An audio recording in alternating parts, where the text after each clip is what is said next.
de donner quelques précisions sur les 5 agrégats, sur les agrégats psychophysiques.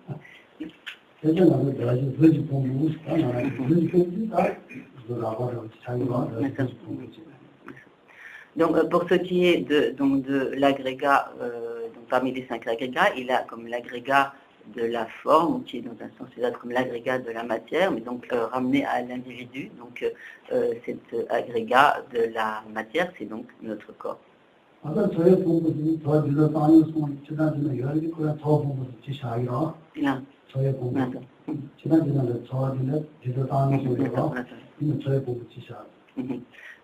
le deuxième des 5 agrégats, c'est l'agrégat de la sensation. Donc, de manière générale, il y a comme 3 catégories de sensations. Donc, les sensations agréables, les sensations désagréables et les sensations neutres. Donc, tout ça, nous devons penser à ces agrégats par rapport à nous-mêmes et ne pas le voir comme considérer ce qui serait comme très loin de nous à l'extérieur, mais le voir par rapport à nous-mêmes.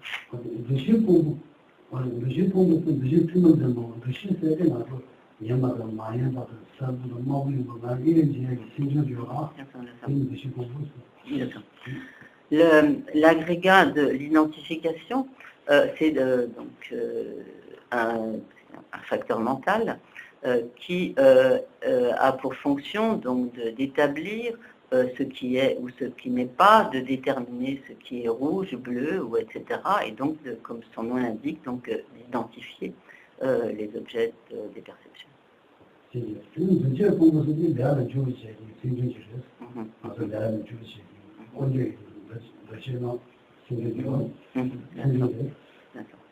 L'agrégat qu'on appelle donc comme des formations ou formations volitionnelles, c'est donc essentiellement donc comme ça appelle aussi la volition, c'est la volition, c'est donc un facteur mental qui en quelque sorte pousse à donc met l'esprit en mouvement vers une action, pousse vers l'accomplissement d'une action.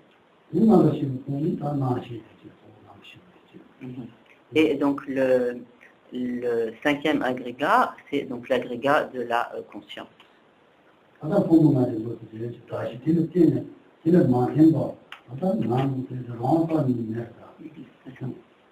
Et donc, ainsi, donc,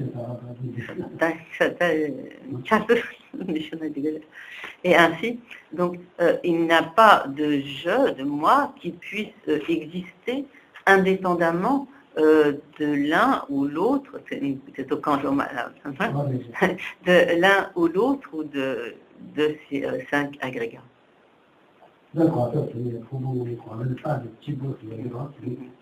Donc, de manière générale, la manière dont est défini l'individu, donc c'est donc ou la personne, disons, donc c'est un individu, c'est donc un individu qui est comme imputé ou comme désigné en relation ou en dépendance de l'un ou l'autre des 5 agrégats.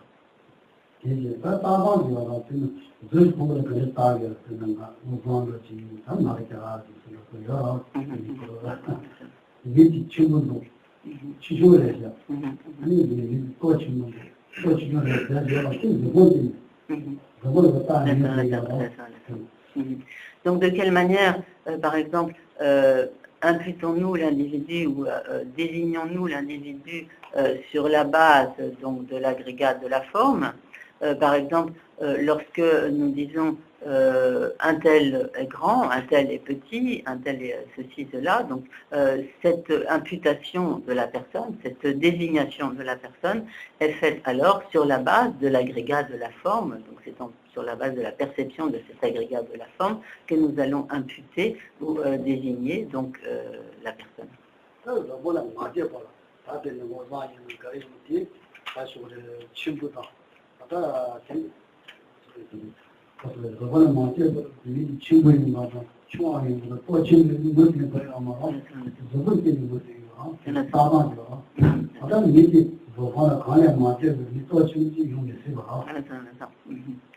Donc, lorsque nous disons d'une personne qu'elle est grande ou qu'elle est petite, cette désignation ne peut pas se faire indépendamment de l'agrégat de la forme de la personne. Donc il n'est pas possible de dire, par exemple, telle personne a un physique robuste ou autre, sans que cette imputation, cette désignation, ne dépende donc de la forme, de l'aspect physique de la personne.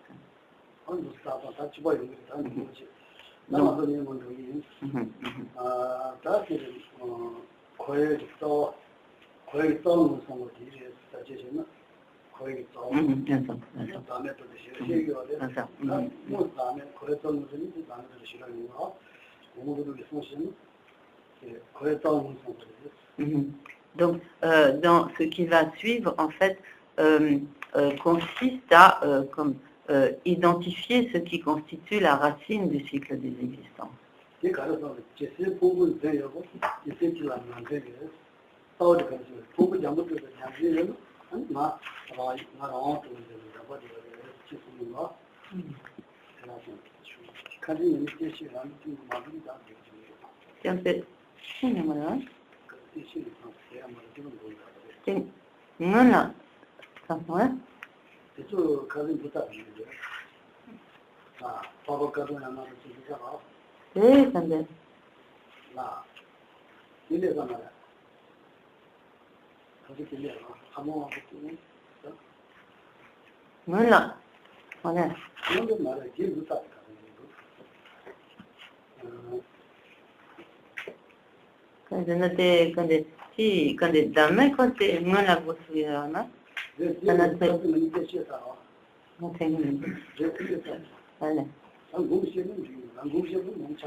Donc, ci si pombozi io basta ma se si tele ngai di na sa ci de pombo jambo de de yo no ta na jambo de de yo no na ba je to ba na jambo de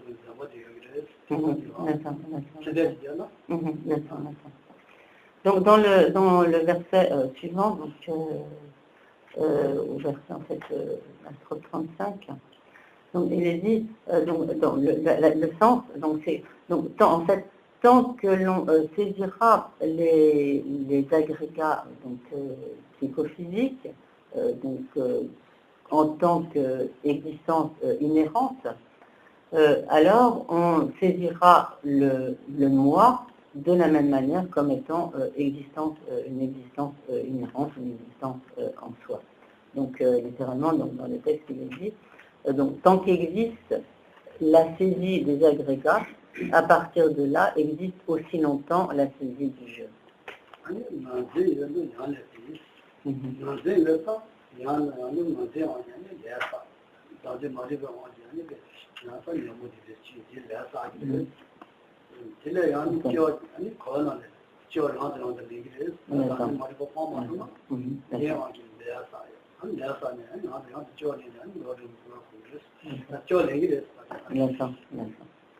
Et donc, il est dit donc ensuite que donc, si l'on a donc la saisie du soi, sous l'emprise de la saisie du soi ou du je, donc de cette saisie de l'existence en soi inhérente du soi du je, à partir de là sont produits les karmas, et à partir de ces karmas accumulés se produit la naissance. Et donc ainsi, tant que l'on accumule des karmas sous l'emprise de la saisie du je et du soi, on ne cesse de renaître encore et encore dans le cycle des existences. Donc à ce propos, donc, dans le texte Racine, donc il est dit à la suite de cette strophe, et donc et s'il y a saisie du je, alors il y a aussi action, c'est-à-dire karma, et à partir de là encore, il y a naissance.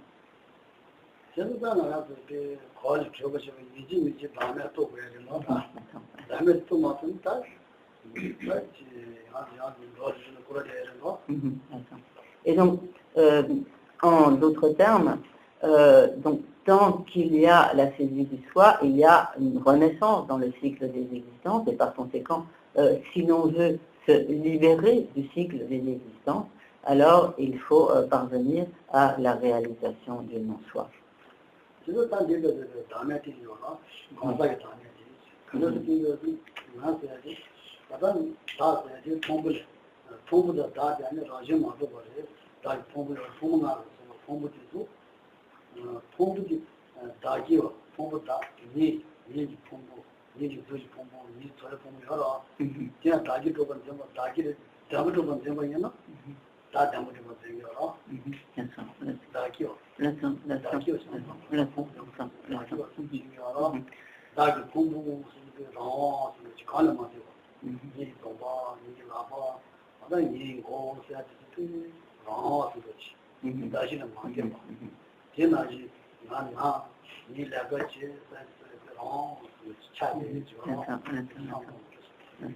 Ani tela yang ngardi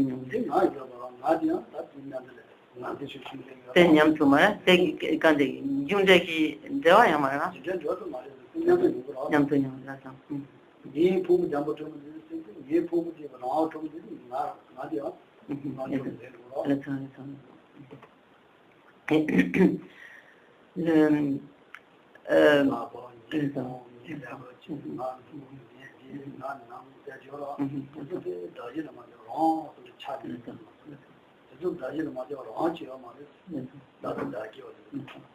Donc ainsi, lorsque nous saisissons le mien, par le mien, donc tout ce qui est comme mon corps, mon visage, mes mains, etc., ou mon travail, nous disons donc comme je vais travailler, je fais ceci, etc.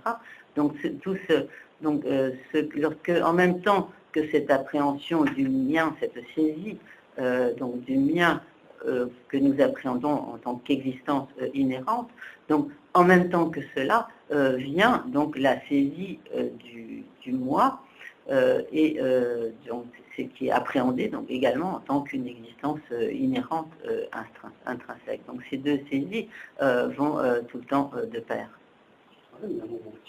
Et à partir de là, sont engendrés de très nombreux facteurs perturbateurs de l'esprit.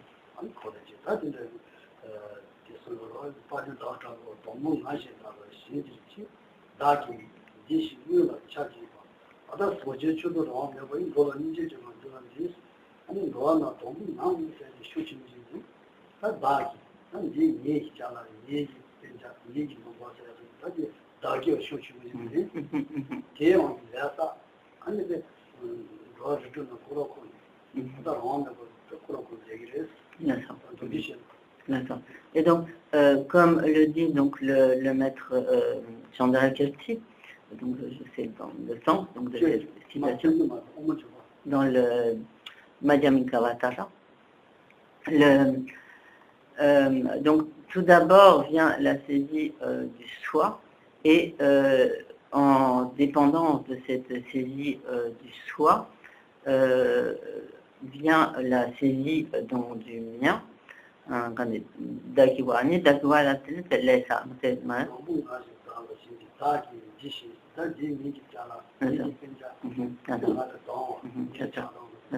Et donc, cette saisie du mien fait que l'on considère donc comme ce qui est, par exemple, mes affaires, ce qui est à moi, ce qui m'appartient, ou au contraire tout ce qui est adverse à ce moi, donc comme mes ennemis, etc., ceux qui me font du tort.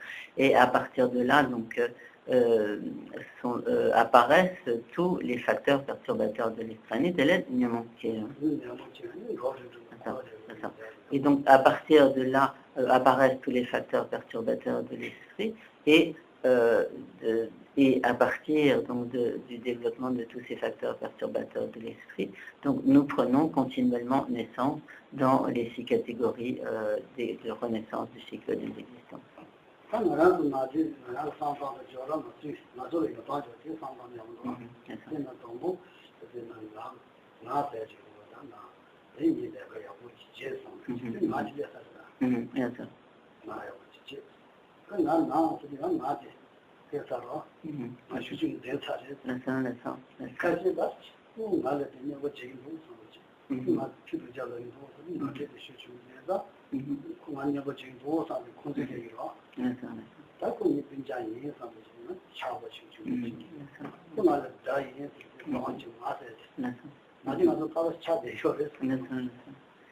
Donc si nous réfléchissons, donc si nous réfléchissons un peu à tout ce qui se passe au cours de nos journées, par exemple, nous nous disons aujourd'hui j'ai bien travaillé, donc dans cela il y a le je qui est présent et déjà, ou bien nous pouvons nous dire j'ai mal à la tête ou j'ai mal à la main, etc. Et là aussi il y a ainsi toujours ce je qui est très fort, qui est présent. Ou si l'on nous dit un tel, une telle aujourd'hui a été désagréable avec moi, etc., m'a dit des choses déplaisantes. Alors à ce moment-là, nous sommes contrariés, nous nous mettons en colère, nous allons entretenir des griefs, etc. Nous disons je suis fâché. Et donc toujours ce je n'empêche pas que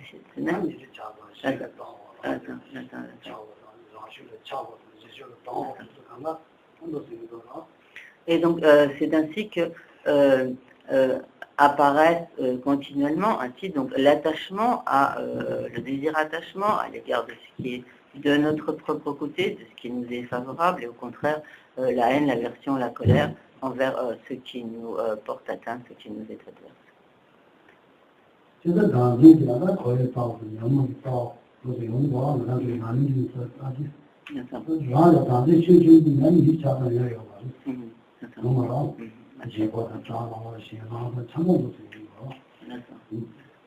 Donc, telle est la manière dont finalement,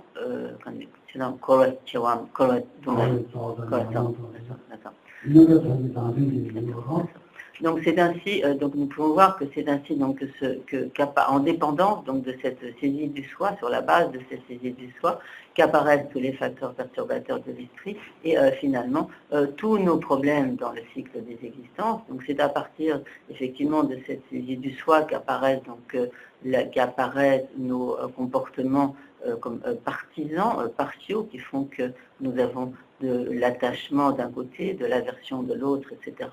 Et donc tout cela nous enchaîne continuellement donc, dans le cycle des existences. Et en fait,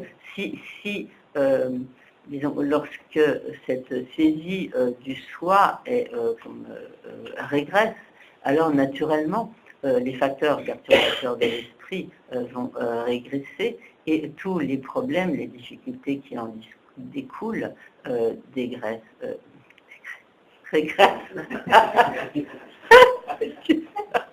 C'est intéressant. Régresse donc du même coup.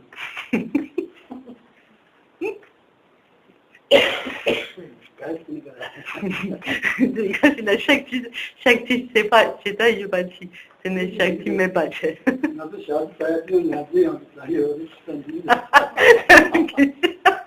Donc il a demandé de commenter mon lapsus, j'ai expliqué mon lapsus. Donc je l'ai expliqué, il me dit quand elles sont bas.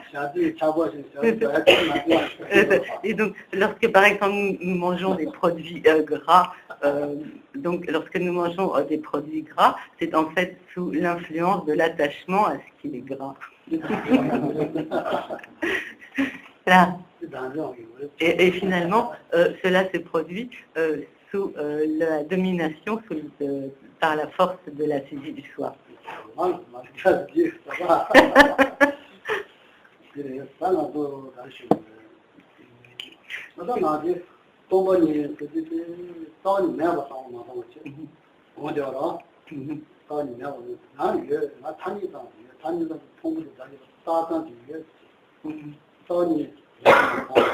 아니 잘못해서 다시 맞아 어디 똥 되게 똥상 나가서 나거리야 다 그런 쇼경하고 장거지 말고 제발 뭐 장거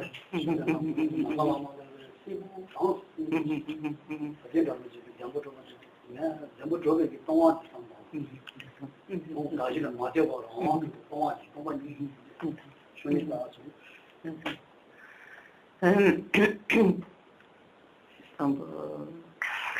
Je voulais dire. 동반이 뭐지? 과연 내가 사는 거 Donc, lorsque donc nous voulons méditer, réfléchir sur le non-soi, sur la vacuité, donc nous ne devons pas du tout penser que le moi, le je n'existerait pas du tout, et donc la vacuité ne veut pas cela ne veut pas du tout dire que le je, le moi n'existe pas du tout. En fait, ce qui n'existe pas, c'est un moi, un je qui existerait en toute indépendance, indépendamment des agrégats psychophysiques, donc, notamment. Donc un tel je indépendant, existant de manière inhérente, intrinsèque en soi, un tel je n'existe pas. Mais le je existe néanmoins, mais il existe donc en tant qu'une existence dépendante du fait, donc, en tant qu'un moi qui est une seule désignation, imputation sur la base donc des agrégats. Et le je ne peut pas exister en dehors de cela, indépendamment de cette désignation appliquée donc à la base des agrégats.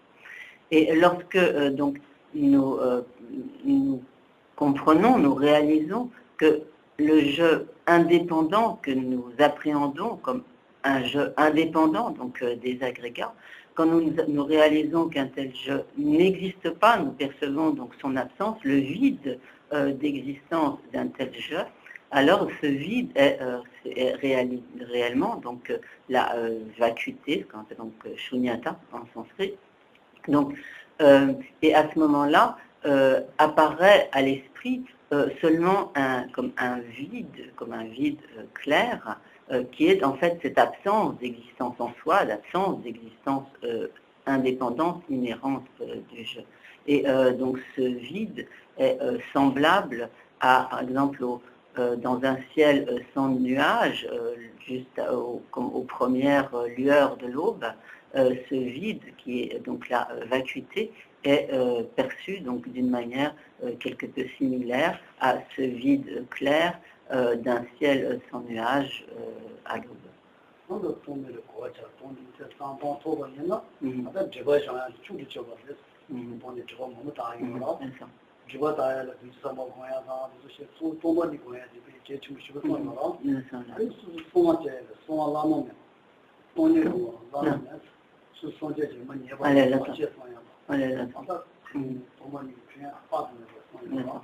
사무당바참. 동원이 상담이 이거는 아니 수파체도 소유하래. 동원이 상담이 상포는 이거 뭔가 이제. 이거 뭔가 이제 냐나서 이제 주다는 그냥 두고가 필요가. 나도 무슨 제일 필요. 나도 잘 봤어요. 말아 나도 너무하게. 뭐라도 내가 다 가서 다 만들고 있어요. Donc, si nous nous appliquons ainsi à méditer, donc même à réfléchir sur la vacuité, à analyser, réfléchir, méditer sur la vacuité, donc cela aura des effets bénéfiques extrêmement importants. Notamment, cela nous permettra de dissiper les voiles, les obstacles de notre esprit. Donc, de manière générale, parmi les pratiques de purification, l'une des pratiques très importantes est la pratique de Vajrasattva et la récitation de son mantra, mais également donc méditer, réfléchir sur la vacuité est également une pratique de purification extrêmement importante et efficace, qui nous permet notamment donc, de dissiper de nombreux voiles, de nombreux obstacles. Par exemple, si nous réfléchissons à la vacuité avant de nous endormir, cela aura également des effets très positifs pour dissiper donc, les obstacles. Et donc, de manière générale également, méditer sur la vacuité peut avoir un effet direct pour permettre la guérison de la maladie.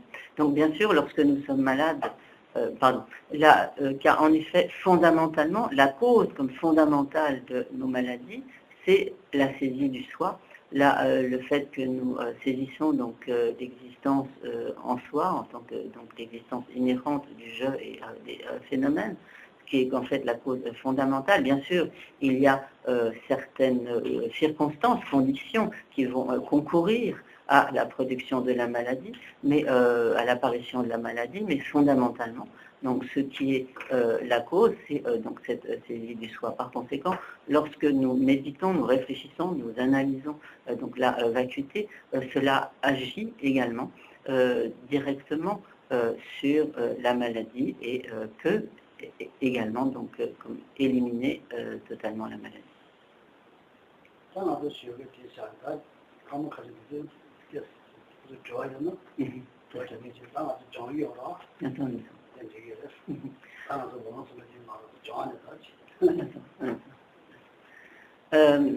Donc Geshe-la va arrêter ses explications-là pour ce matin, donc vous avez à présent peut-être des questions, donc n'hésitez pas à les poser, donc, nous sommes là pour réfléchir, nous entraîner, apprendre, etc.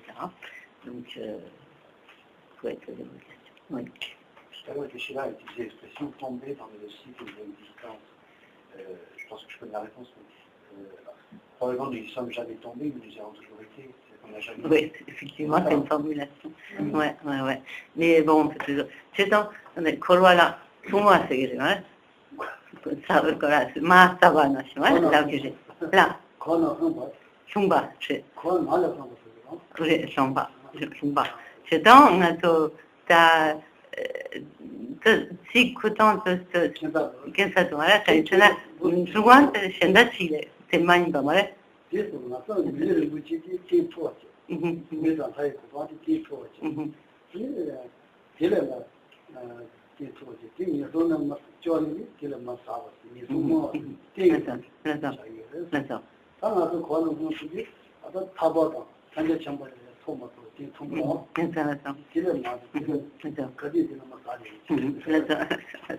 Donc effectivement, au niveau de la terminologie, il peut y avoir une certaine ambiguïté quand on parle de sombrer dans le cycle des existences ou tomber dans le cycle des existences.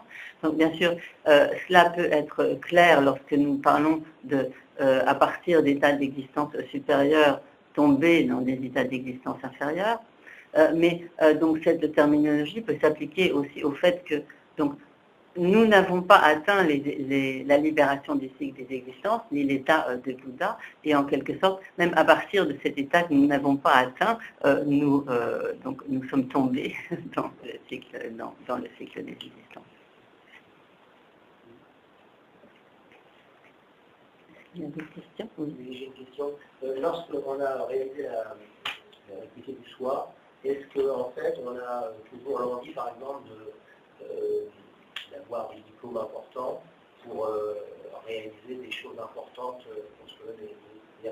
Est-ce qu'on a toujours cette envie, actuellement on a envie de réussir par exemple, lorsqu'on a effectivement toujours la même envie de progresser à travers des diplômes, à travers des choses importantes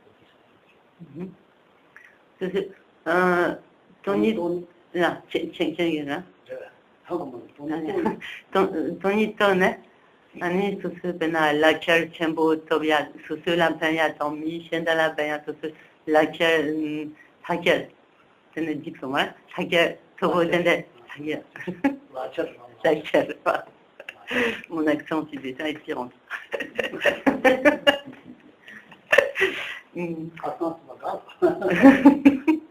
Non, si Geshe-la me comprend, ça va. Non,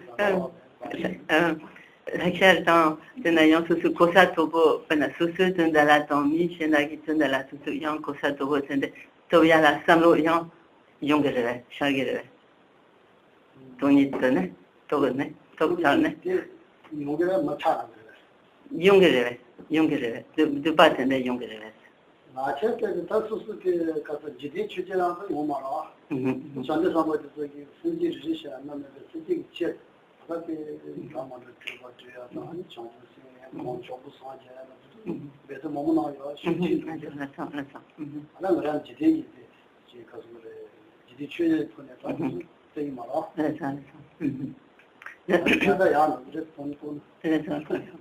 Donc une fois qu'on a réalisé donc la vacuité, donc on est donc si, par exemple si l'on est donc un bodhisattva, à ce moment-là le bodhisattva peut s'engager dans toutes sortes d'activités diverses et variées avec pour intention, motivation d'agir, d'accomplir vraiment le bien des êtres. Mais lorsque l'on a ainsi donc réalisé la vacuité, dans ce que l'on va faire, on ne va pas être poussé par ce qu'on appelle donc les 8 principes mondains, par la recherche du gain, des honneurs, etc. Mais il est possible donc qu'on s'engage dans toutes sortes d'activités, y compris donc d'atteindre certains postes, etc. avec pour unique motivation l'accomplissement du bien des êtres. Sous la forme d'une envie, on va dire, mais c'est plutôt pour être au service de... Oui, pour le bien des autres. C'est vraiment pour le bien des êtres. Mais il y a plutôt être au service d'eux, et donc on va le faire pour être au service d'eux. Au service des êtres. L'envie. De bas, le problème c'est que l'envie pour nous c'est un peu ambigu parce qu'il y a des bonnes envies et des mauvaises envies. Donc il y a... quand tu as deux bas et on m'a laissé que tu as envie, tu as deux bas d'avoir. Attends. Donc, quand on parle d'envie ou comme de désir, le terme est un peu ambigu. Ils ne vont pas le faire comme par attachement, mais avec le souhait, le désir du bien des autres.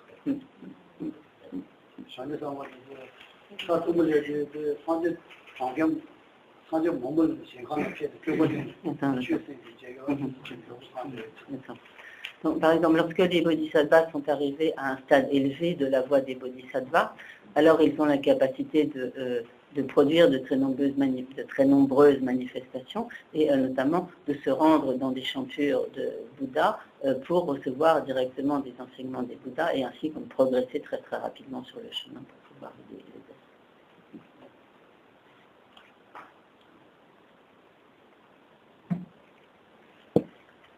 Il y a d'autres questions.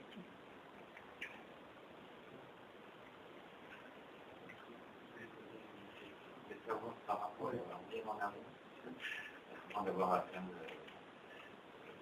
la vacuité, c'est pour nous aider à essayer de réfléchir par rapport à ça. Est-ce que l'impermanence, réfléchir sur l'impermanence, peut nous permettre de tirer déjà un écheveau pour essayer d'avancer? Parce que par exemple, l'agrégat de la forme, qui désigne la personne quand un bébé, un adulte, c'est pas la même chose.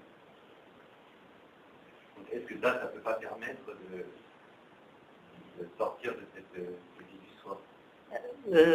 Je comprends le fond de ta question, mais l'exemple par rapport au bébé et la personne, je ne vois pas tellement la différence. Par exemple, si va désigner une personne, quand elle est bébé, il est petit, il n'a pas de cheveux, etc. Et quand elle est adulte, elle est grande, elle a une couleur de cheveux, des cheveux,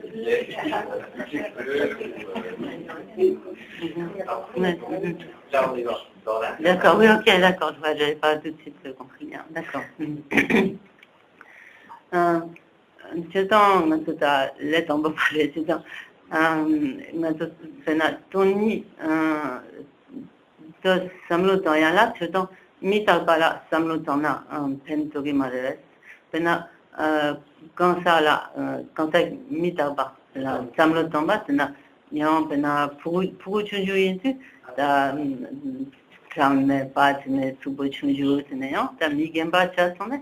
Non, tu l'as subo, tiembo, yon cha subo tenale, gemba tisone yon cham pas tenesan.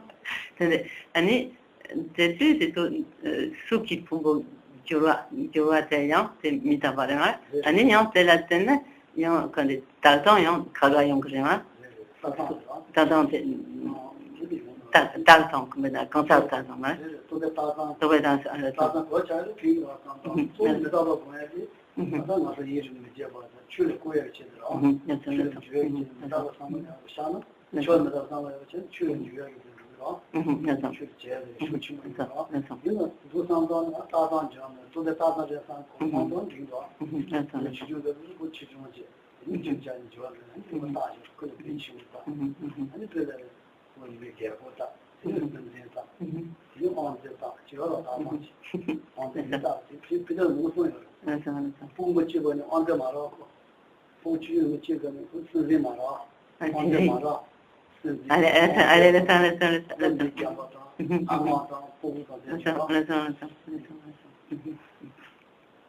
Donc, de manière générale, donc le but donc, direct, disons, de la méditation sur l'impermanence, c'est en fait de nous exhorter à la pratique du dharma en ayant conscience que nous ne développons pas tout le temps dans cette vie, que nous pouvons mourir à tout moment et donc avoir conscience de ce qui nous est véritablement utile, donc c'est le dharma.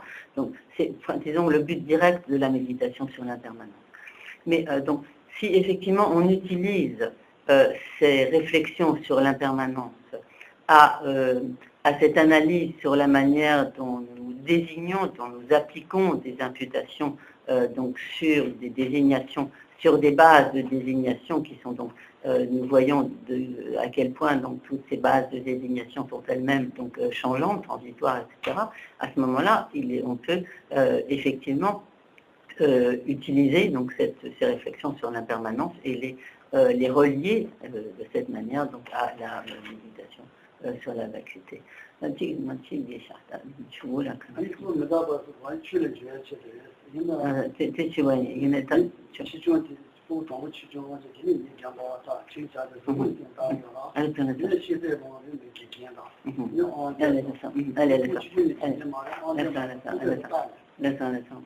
Et donc, par exemple, lorsque quelqu'un est devenu professeur, donc dans son âge mûr, donc c'est également cette personne, lorsqu'elle était un bébé, n'était pas un professeur, et donc finalement, c'est ou quelqu'un qui serait, donc quel que soit après comme un chef d'État, un président ou autre, donc cette désignation, cette imputation se produit sur la base des agrégats de la personne à un moment donné et n'existe pas donc sur la base de des agrégats de cette personne depuis le moment où la personne était donc un petit bébé, etc. Donc on peut effectivement utiliser cette réflexion sur l'impermanence en la reliant donc au mode d'imputation sur la base de désignation.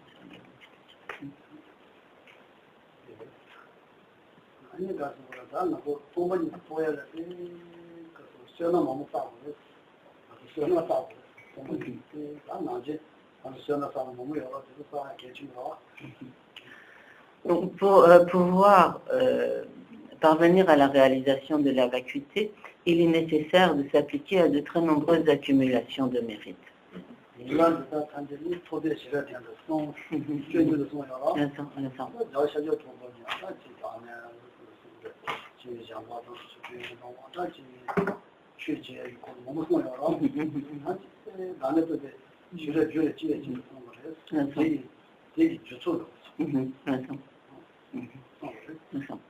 Et donc, comme le dit également donc, le maître Shantideva en introduction au chapitre de la sagesse du Bodhisattva,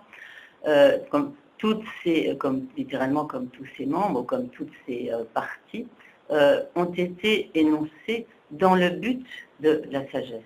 Donc, en effet, que ce soit donc Bodhisattva ou dans tous les enseignements du Bouddha, le Bouddha a donné donc de très nombreux enseignements sur la pratique de la générosité, de l'éthique, etc. Donc, tout cela est très important, mais cela en fait amène en quelque sorte ou est comme c'est qu'un des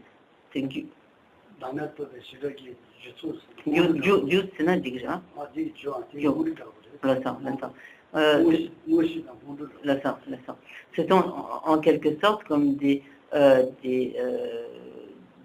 préliminaires ou des causes ou ce qui est comme précurseur de la réalisation de la vacuité, de la sagesse, du développement de la sagesse.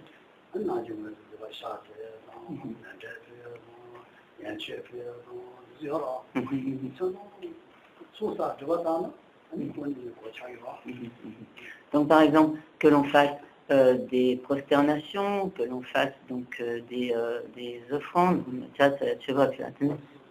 donc que l'on fasse diverses offrandes, etc. Donc par cela, donc nous accumulons des mérites, et ces accumulations de mérites sont absolument nécessaires pour permettre la réalisation de la vacuité.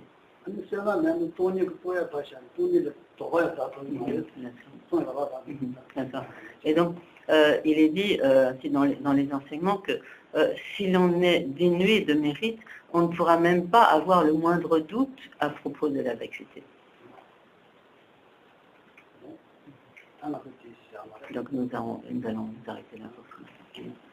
Donc nous en venons donc maintenant à notre texte qui traite donc du non-soi, de la vacuité. Voilà, donc la précieuse guirlande des agéoras de Nagarjuna, et donc qui souligne ici, donc la strophe suivante, souligne la manière dont nous circulons dans le cycle des existences, ce qui a déjà été quelque peu évoqué précédemment, en montrant donc à partir de la saisie des agrégats et de la saisie donc, du je, du soi en tant qu'existence inhérente, nous produisons des karmas, que ces karmas eux-mêmes entraînent la naissance.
Et donc, à ce propos, donc, il est expliqué, donc, c'est ainsi que ces trois, littéralement, il est dit comme ces trois voies, ces trois chemins.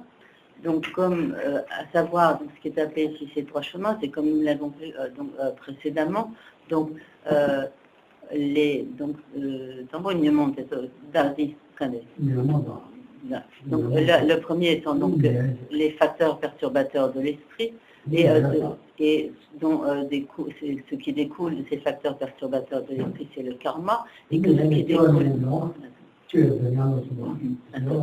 Et donc, ce qui découle de ces karmas, c'est la naissance, donc ces karmas qui engendrent la naissance, ce sont donc ces trois voies, ce qui implique également que le résultat de ces naissances est associé, donc bien sûr, à toutes les expériences de souffrance du cycle des existences, et donc que cela, ces trois, en quelque sorte, ces trois chemins n'ont ni commencement, ni fin, ni milieu, et que cela est comme, alors l'exemple qui est donné, qui apparaît souvent dans les textes, c'est si par exemple on a une sorte de tison ou une branche enflammée, que l'on la fait tourner rapidement, alors dans l'obscurité, le feu fait comme un cercle continu qui n'a ni début, ni milieu, ni fin, et en fait c'est de cette même manière que nous circulons dans le cycle des existences, par ces trois voies, donc des facteurs perturbateurs de l'esprit, du karma et des renaissances.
Et donc, donc ces trois chemins qui font comme en quelque sorte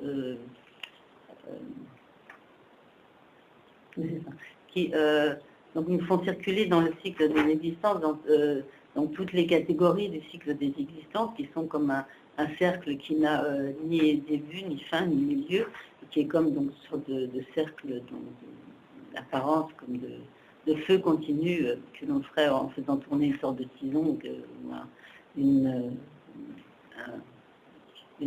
torche enflammée, etc.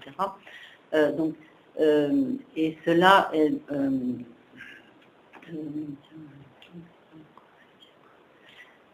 et donc, cette apparence d'un cercle de feu, c'est justement donc, comme le cycle des existences, donc ce cycle des existences, dont dans lequel donc ces causes qui nous font tourner, ces causes donc sont les facteurs perturbateurs de l'esprit, les karmas, les naissances, qui sont donc littéralement comme des causes mutuelles ou réciproques qui nous font tourner dans cette roue du cycle des existences. À savoir que par la force des facteurs perturbateurs de l'esprit, nous produisons des karmas qui entraînent des renaissances, et sur la base de ces renaissances, à nouveau, nous développons les facteurs perturbateurs de l'esprit qui engendrent des karmas, et ainsi de suite, qui nous font continuellement ainsi renaître, sans début, sans fin, ni milieu.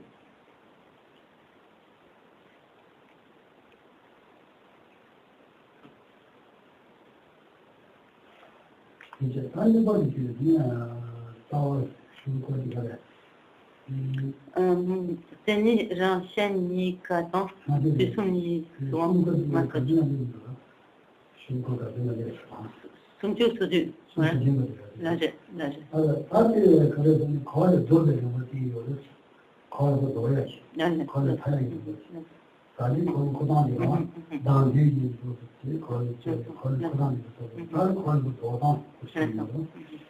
Donc dans ces précédentes strophes était montrée la manière dont nous circulons dans le cycle des existences. Ce qui est montré ensuite, c'est la manière dont on va pouvoir contrer en quelque sorte le cycle des existences. Donc c'est une très bonne chose, parce que sinon si on ne pouvait voir que la manière dont on est attaché, enchaîné au cycle des existences, sans voir comment on peut s'en libérer, alors ce serait un peu catastrophique.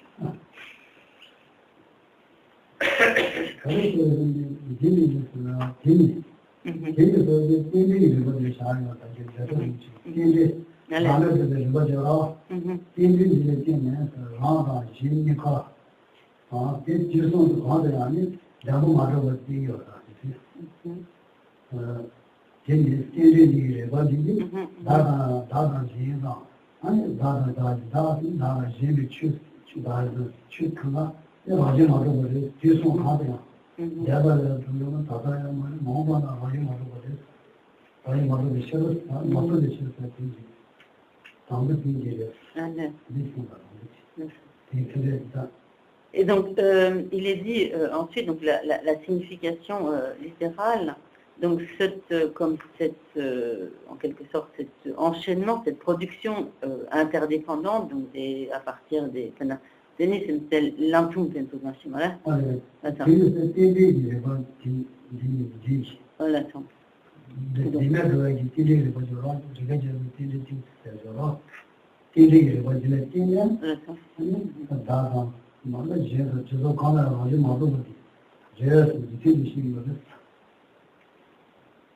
Et donc, ce qui est expliqué, c'est en fait que ces relations de production interdépendantes sont en fait dénuées d'existence inhérente. C'est que j'enchaîne Nika, c'est non.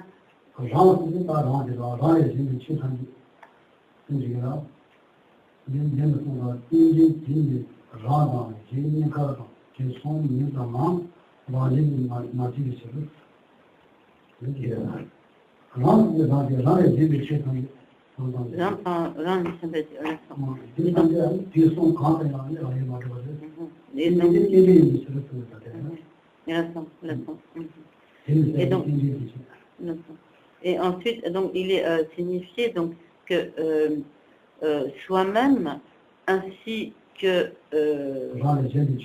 tous les autres phénomènes autres que soi-même, sont dénués d'existence inhérente, intrinsèque, donc dans les trois temps, à savoir, ils n'ont d'existence intrinsèque ni dans le passé, ni dans le présent, ni dans le futur.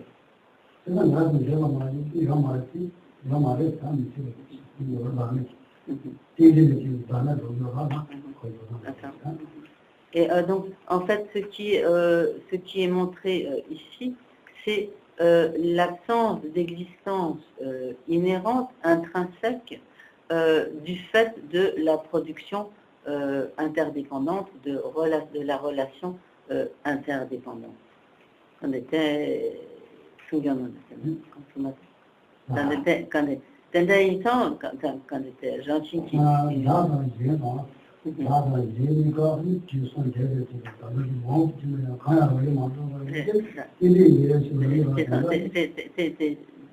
donc autrement dit, donc soi-même et tous les phénomènes autres que soi-même sont dénués, disons, d'existence dans les trois temps, donc dans le passé, le présent et le futur, l'avenir, pour la raison qu'ils sont production interdépendante.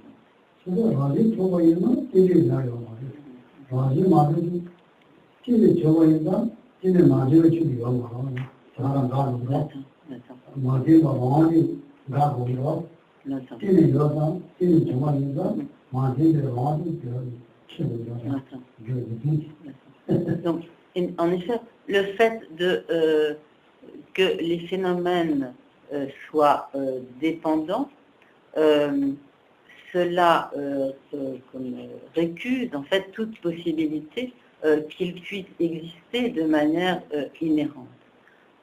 En effet, donc si des phénomènes, des existants quels qu'ils soient, ont une existence inhérente, indépendante, sont établis d'eux-mêmes, donc cela supposerait que ces phénomènes existent en toute indépendance, et dans la mesure où les phénomènes n'existent pas de manière indépendante, qu'ils n'existent pas en eux-mêmes comme établis d'eux-mêmes, cela implique que nécessairement ils existent donc en interdépendance, qu'ils sont donc dépendants, qu'ils existent par relation dépendante et que de ce fait, ils n'existent pas de manière inhérente comme en soi.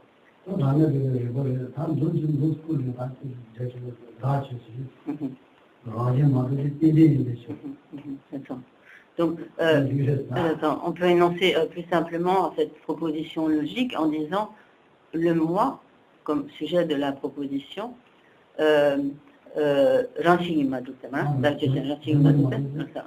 le moi, donc, il n'existe pas de manière inhérente parce qu'il est relation dépendante ou interdépendante.